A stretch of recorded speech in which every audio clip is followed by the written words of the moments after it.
The Chinese government intervenes in the pricing of basic goods and services. China calls on real estate developers to shoulder more responsibility for a healthier property market. And retail gold prices in China are surging in line with climbing global prices. Hello and welcome to this edition of bizchina here on CCTV International, coming to you live from Beijing. I'm Rui Chenggang. As always, we have 30 minutes of the latest business and financial news for you from across the country. But first of all, a very quick look at the world news headlines. South Korean police have said the warehouse explosion that killed 40 people last week could largely be blamed on the lack of safety measures. The Gyeonggi Provincial Police Agency requested arrest warrants for 3 officials of the Korea 2000 Logistics Company for its professional negligence. Kenya's opposition has taken control of parliament after Kenneth Murandi was voted in as new speaker.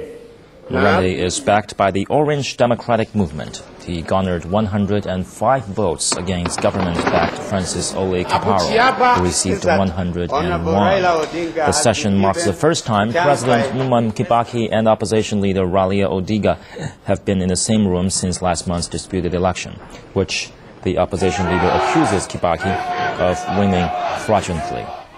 In Greece, hundreds of dock workers walked off the job in a 48-hour strike that started Tuesday.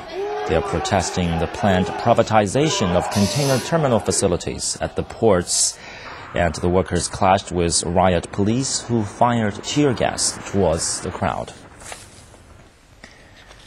In our top story today, the Communist Party of China's disciplinary body has concluded a 2-day plenary session, pledging to step up its anti-corruption campaign.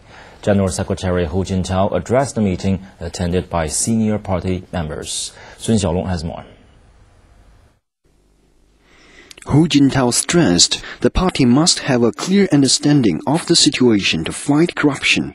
He added, fighting corruption is a long-standing, complicated and arduous task the party must take.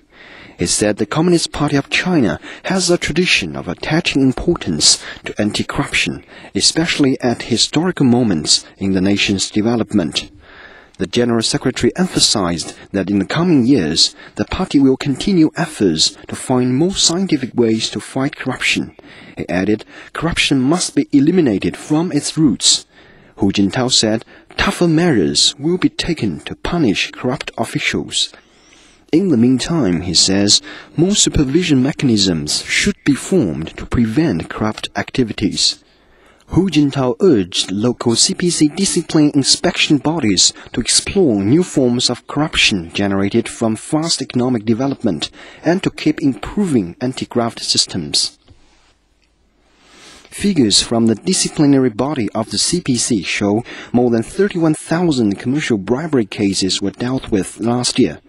The amount of money involved was over 7 billion yuan.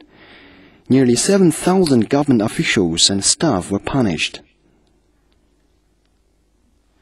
6 fields were the main targets of last year's anti-corruption campaign. They include construction projects, land selling, assets and equity exchange, sales of medicine and medical instruments, government purchasing, and mine development. Sun Xiaolong, CCTV. The Chinese government has intervened in the pricing of some basic necessities and services, and it will boost the monitoring of important commodities like grain, oil, and meat. bizchina's Chen Lijun reports.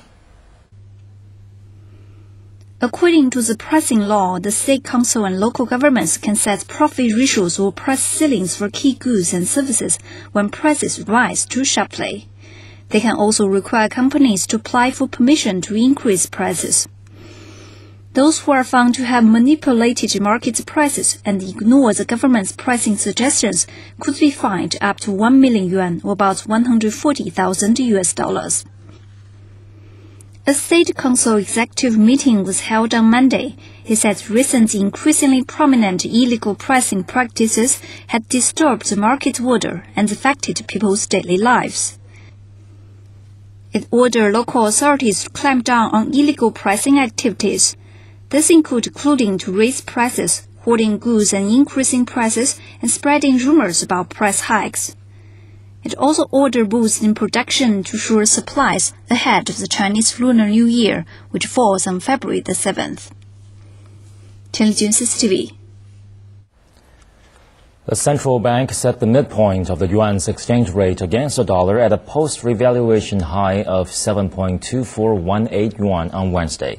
It closed at 7.2421 yuan to $1 on Tuesday. The yuan has now appreciated 12% since July 2005, when it was freed from its dollar peg to float within managed bands. The yuan may rise or fall 0.5% from its midpoint each day. Experts say that they can Watch bizchina and make China business your business.